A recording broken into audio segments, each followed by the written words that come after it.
It has to do not with ice jamming, it has to do with boating, it has to do with ice jamming, it has to do with maintenance, and it has to do with regular, yearly maintenance, just like we would do plowing of road or any such thing. And until we face that in a comprehensive manner, we're going to have these delegations continue to come in and say to us, we're doing nothing. Well, we have been doing nothing. Let's be honest about it. Well, we have done nothing mainly because we haven't had any money in the budget, and that has been, well, it's been the excuse, but it's been the fact. So I think it's time that we did something. I think Councillor Bonesteel is correct. We're not going to decide right now what we're going to do. I asked to table that letter from Windsor Park. When I read that from Bill, I said to myself, isn't that interesting? He's suggesting, right, that the littoral currents, right, and the fact of the blowing of the sand, it's more the littoral currents, I think. These studies were done when the Harbor Committee did the work how many years ago? The topography of the area hasn't changed. What's happened is sedimentation over 25 years has occurred, and even the oxbows have now been filled in. The oxbows that take the ice when we have ice jamming, we haven't maintained anything. The fact that when an ice jam goes down that river now, we could put as many things as high as we want, like we're the Mississippi, but because we haven't maintained the river, there's never going to be any scouring in that river because there's no place for the ice to go. We've done the studies on it. We've studied it to death. It's time we put together a budget that every year we deal with, and we deal with it in terms of maintenance like we do anything else. And until we do that, we're just going to continue to have these gentlemen and others like them come in. So I'm done. we're not though, John. We're not. We're going to pursue this. Good. Yes, we have to. It was Saturday afternoon. I took a ride up the river once it settled down, and all the new trees and everything that's laying over in the river, not necessarily all the way up as far as I could get my one boat up the river. So I would say that's Middlesex County too, the bog line. I'm pretty sure that's Middlesex. I'm not sure where the lines are, whatever. But there's all kinds of trouble, just waiting for winter to come. And with the river being the way it is, and it's been neglected so bad, you know it's going to flood, you know there's going to be a problem, and there's nowhere for the ice to go.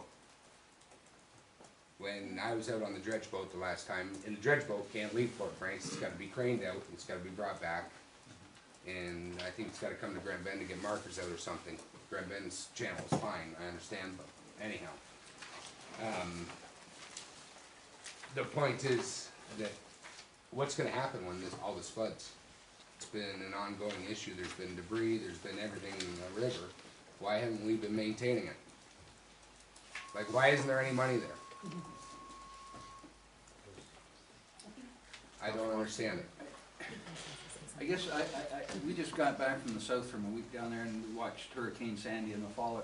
And this seems to be a recurring theme in government, is they wait to react to something and then there's no money for it and then the disaster hits and then, you know.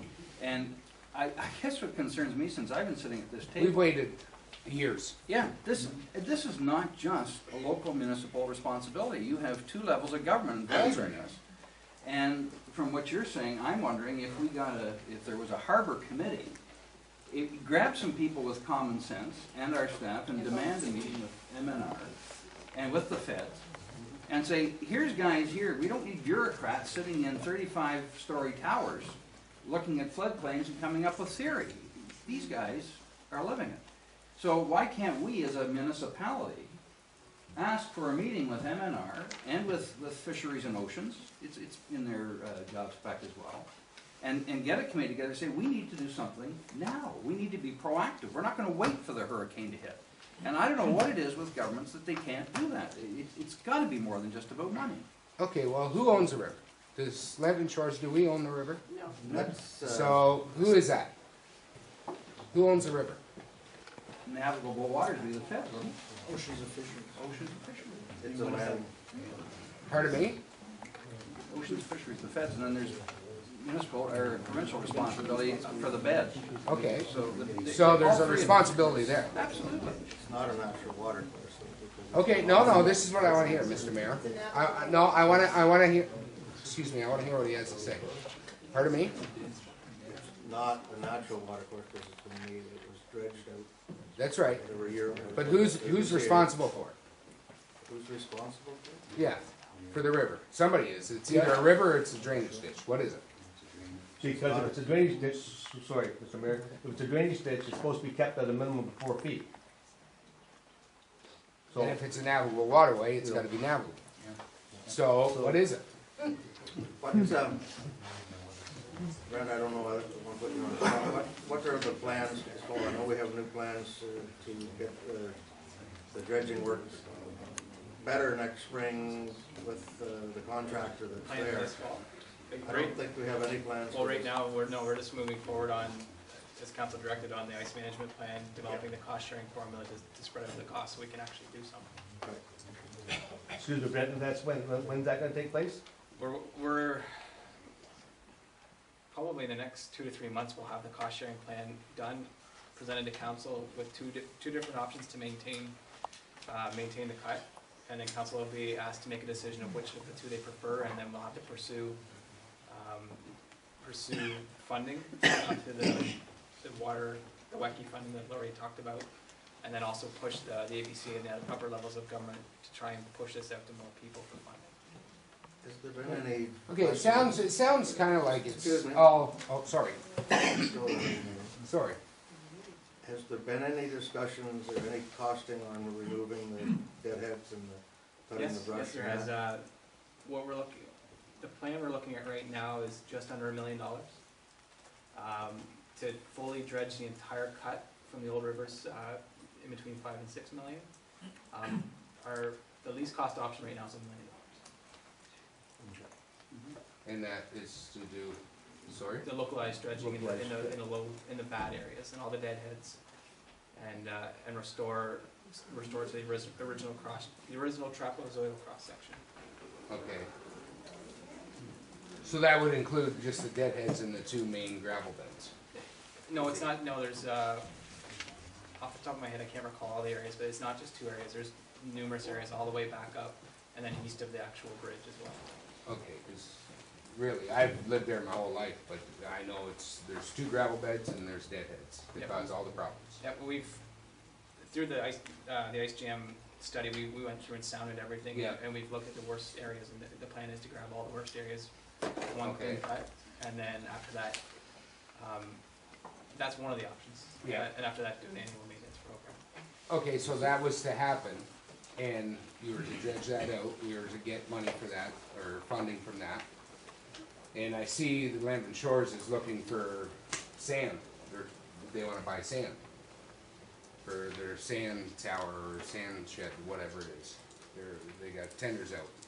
Why can't we take the sand, instead of pushing it back up on Chicken Island, and use it for whatever we need it used for? We have I- ultimate amounts of sand. Problem with sand from water is that it's because it's been in the water, it's been rolled around, so it's actually Okay. it's like a spear. It's too- Yeah, Okay, it doesn't stay on the road, it doesn't help anything at all. okay, no, I didn't know, Yeah, but, no, but it could be good for water lines or sewer lines and yeah, it fill, can be used somewhere, so it's, as long you know, as, there's money there, safe. yeah, but when you pull, I don't wanna step in over, am I permitted to speak? It seems like everybody is. So. One of the other issues is when you pull it out of the bed, it has to be tested, and if it doesn't meet certain testing criteria, it has to sit on site for a period of time for use, so Yeah, that's. using it is yep, an issue. Okay. Thank you, Brent. Deputy Mayor Day, you have a question? Yes, could I just ask Brent, a question for you as well? Brent, you estimate maybe $1 million. It's for the under, basic- again, you kinda got me on the spot here, but it's between $750,000 and $1 million. To just deal with the Yeah, immediate just to deal issues. with, the 2 preferred options that have been chosen through the study are in that cost range. So, there's also been discussions about actually purchasing the dredging equipment, and there's a possibility of seeing something around the $2 million range for some dredging equipment of our own, which potentially could be shared with other jurisdictions that have similar problems. It seems to be a fairly widespread issue. Is that going to be one of the options that you bring back to council as well? It's not right now because there's no, that option's not funded. The MNR, like the mayor said, the MNR made it pretty clear they wouldn't fund equipment purchase. Okay, so how much was the MNR willing to do towards the $1 million, or the $750,000? They had asked, they said maybe a 50% grant to the WECI fund. But it's a one-time, right? Now, after that, we have to After continue to that- dredge every year, which would mean we have to bring in contractors and pay the whatever amount is necessary. So that, it is a very short a short-term or a stopgap measure to do this, because it doesn't deal with it long-term, right? Oh, that's right, in any future report that I bring